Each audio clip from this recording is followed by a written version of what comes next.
Yes!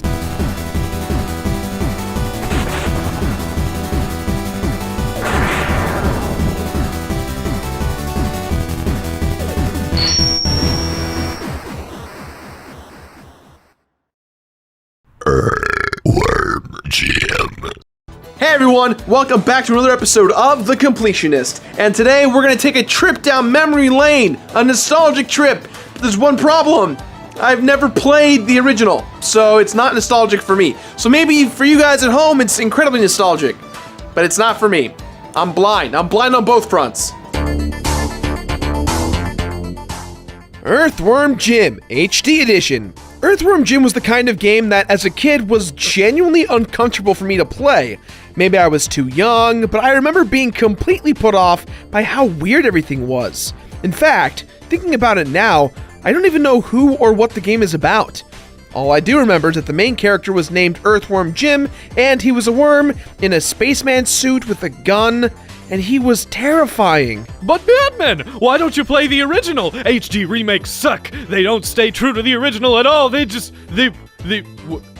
Hold on a second, this actually looks pretty good. I'm no Earthworm expert, but let's take that bungee plunge. For this review, I'm going to cross-reference the original Earthworm Jim for the Genesis and the HD reimagining on the Xbox 360 and PlayStation Network. We'll go section by section as accurately as we can. So let's see here. The story of Earthworm Jim, according to the Genesis version, is... well... okay, so there's no in-game cutscene or graphic or even text to tell us anything about the game. Let's see what it says about the game on the back of the box, or perhaps take a gander in the manual. Alright, let's see here. Oh wow, this is a pretty lengthy read. I'll try and sum it up as best as I can. Psy-Crow is chasing a small renegade ship. The pilot has stolen an ultra-high-tech, indestructible super cyber spacesuit. The two have a gun-off in which one keeps pulling out a bigger gun than the other until Psy-Crow wins the bout. The renegade begs for mercy, but, and I quote, Psy-Crow is under strict orders from the evil queen, pulsating, bloated, festering, sweaty, pus-filled, malformed slug for a butt, to blast the renegade and obtain the suit. That's her name. What a lovely name. Psy-Crow blows up the ship, and the ship and the spacesuit crash land on Earth, where a worm named Jim happens to be running from a regular crow. At that exact moment, the suit falls right on top of Jim, and suddenly the suit and Jim form into one unit. Jim can now control the suit, and with his blaster, he blasts the crow that was once chasing him. In the distance, Jim hears Psy-Crow on the radio, talking to Queen Longname-Butt. The Queen says that getting the suit is crucial, as it will make her more powerful than her twin sister, Princess What's-Her-Name. Jim, in that very moment, decides that he wants to meet Princess What's-Her-Name and pulls out a rocket from his pocket and goes into space. Psy-Crow sees him and follows. This is just so weird. Now correct me if I'm wrong here, Gerard, but you said that this was in the manual and was not conveyed at all within the Genesis version of the game? Yeah, I guess it may not have been in the budget to create cutscenes, so they left the source material in the manual. However, all the events I just said are animated as comic book strips, as you've seen this whole time, in the HD remake. So, if we had to compare story-wise, which is more superior, let's give it to the HD remake for, at the very least, explaining the story. Now, I say at the very least because, while all these graphics are very pretty and vibrant, it doesn't quite tell us all the details like the description in the manual does. And we cannot forget that this game had spawned a huge line of toys, comics, and even a cartoon series. Earthworm Jim, a super suited fall. Jim was just a dirt-eating, chewy length of worm flesh, but all that came to a crashing end. Earthworm Jim, he's such a groovy guy. Earthworm Jim. I want to say that the 90s were weird, but maybe it's just because we had Earthworm Jim. At the end of the day, this game is all kinds of crazy, and I haven't figured out if I'm on board yet.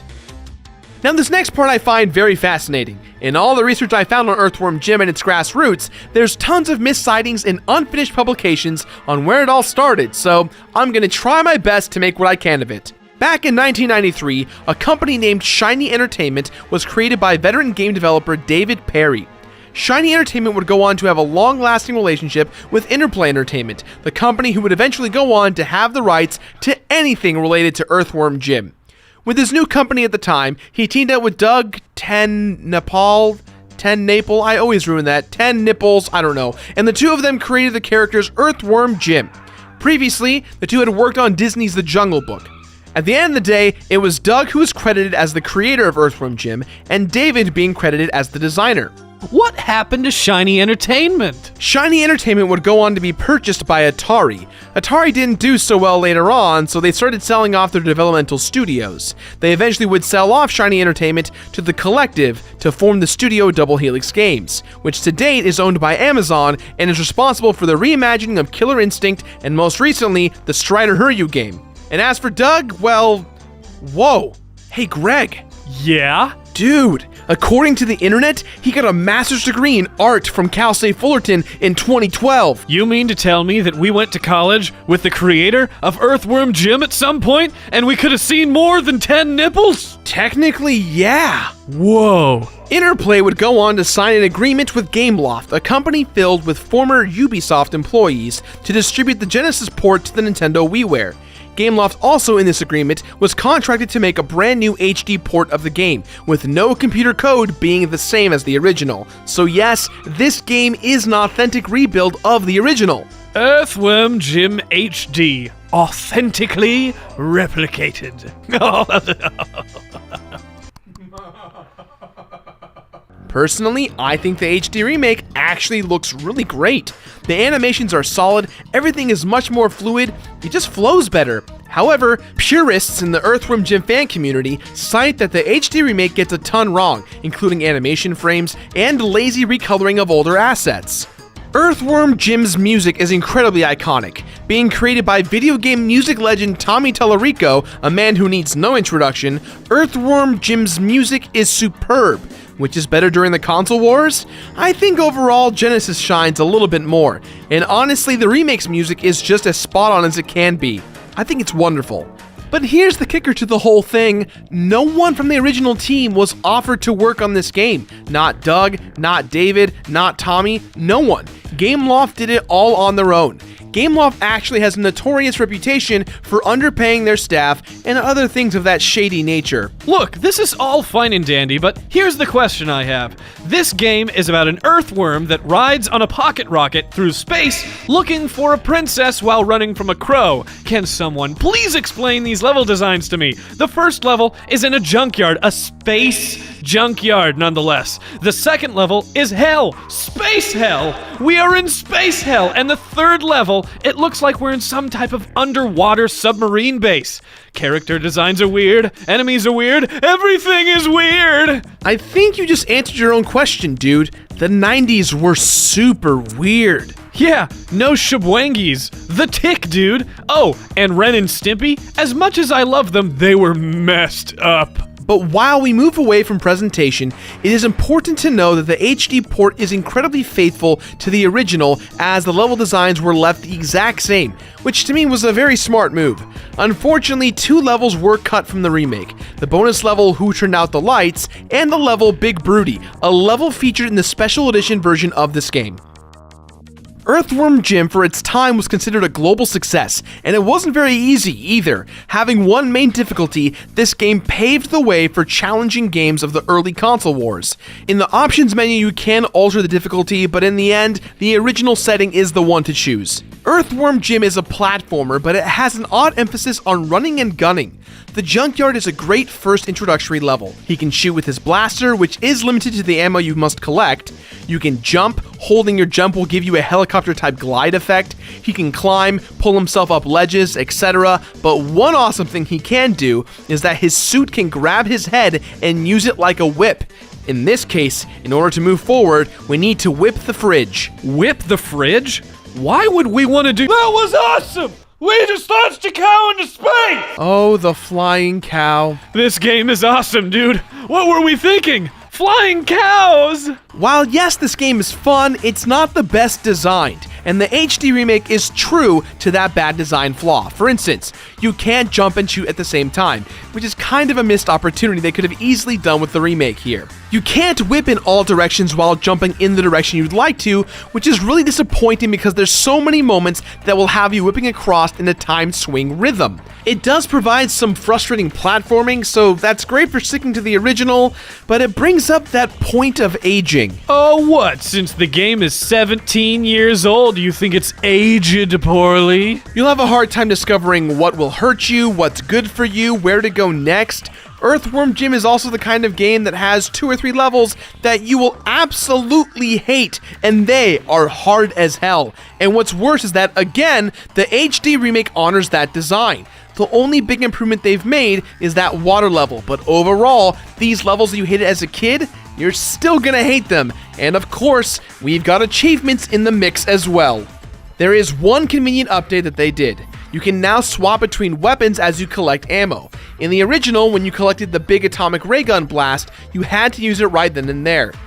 With this, now swapping makes boss fights much more manageable. What really puts a big wall between me and my enjoyment for the game, both the original and HD versions, is that the variety of the gameplay, while interesting and very engaging, is not very cohesive by any means. One level, you're bungee jump battling with a giant booger alien, and the next, you're escorting a little alien dog across a meteor field filled with evil plants. Pepper in a little galaxy meteor bonus every now and then, and mix in the Jim leaving his suit missions. It is slightly dynamic, but overall, it's pretty unruly and difficult, which creates a certain feeling of displeasure for me. You get the feeling that this game offers little room for error and forgiveness. Well, the game is wacky and fun. I really like these sprites. It makes me want to watch the cartoon series and read the comics. The game visually and audibly is very engaging, and it features the most hilarious thing ever, the groovy screen. Oh, how can I forget about the groovy screen? Between levels, you can spam the living hell out of your buttons to force Earthworm Jim to say, "Groovy!" all hilariously. You'd think it'd get annoying, but it's the beating of the dead horse that makes this so great. Oh, one sec. I got this, Gerard. Groovy! Groovy! Groovy! Groovy! Groove, groove, groove, groove, groove, groove, groove, groove, groove, groovy, groovy, groovy, groovy, groovy.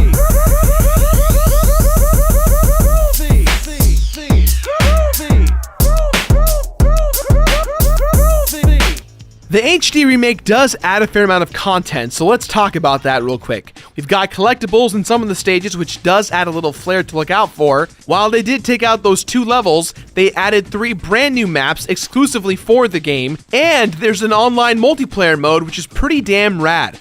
It can turn into a 4-player mayhem stage rush pretty quickly, and there's even achievements in this game, which they're not very fun. Let's just find out what happens to Jim, shall we? Yes, let's. Groovy!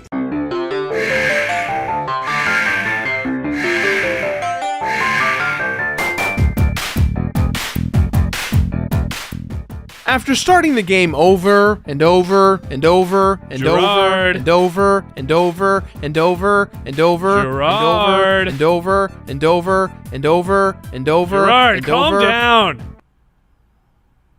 and over again, it's time to finally play Buttville. And this is how you do a last level, at least I think. The first part has you traversing through and dodging different spike patterns via the propeller hover. This part really could ruin your run because it's really freaking hard. Buttville Part 2, while slower, is just as annoying. The devs really weren't holding back. And mind you, again, the HD remake stays incredibly true to this entire plight. After you get to the end, you have to... I don't know what this... Greg, I don't know what this is. Is that Queen Butt? Oh god, that's so disgusting. No wonder why she has a very long name. It suits her well. After you whip that thing on this weird conveyor belt, we are then faced with the true final form.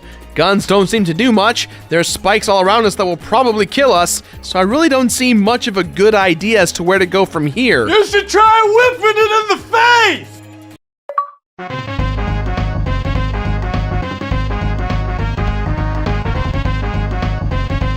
When it comes to the original Earthworm Jim, there is no completion bonus. Beating the game on any of the console versions just gets you the ending, which features Princess What's-Her-Face being smushed by the cow in the very beginning of the game. Ironic cow fling to the end of the game? Everything was for nothing? You killed her? I can get behind that. The original versions, for as hard as they are, actually have several cheat codes. It's a fun little thing if the game gets too hard for you, something that was clearly left out for sure in the HD remake. I was curious as to what the ending or what different situations would transpire if I played on a different setting of the HD remake version of the game. And apparently, if you beat the game on easy, you are deprived of the ending, mocked for doing so, and then you are given a very long explanation of facts about worms. That's actually pretty awesome. I'm not sure those facts are real, Gerard. Beating the game unlocks 3 brand new bonus levels that are all based on technology of the late 80s and early 90s. All of them are fun and interesting. I'd even say they're even well designed. But for some reason, the last bonus level features a boss that is literally the internet viral video keyboard cat. You know the one. Completing these levels gives you some bragging rights, I guess. Does unlock the spacesuit for your avatar in the 360. The online co-op is alright too. The achievements are pretty straightforward. So that's fun. And Gerard, you sound down. What's wrong? let's go over to struggle.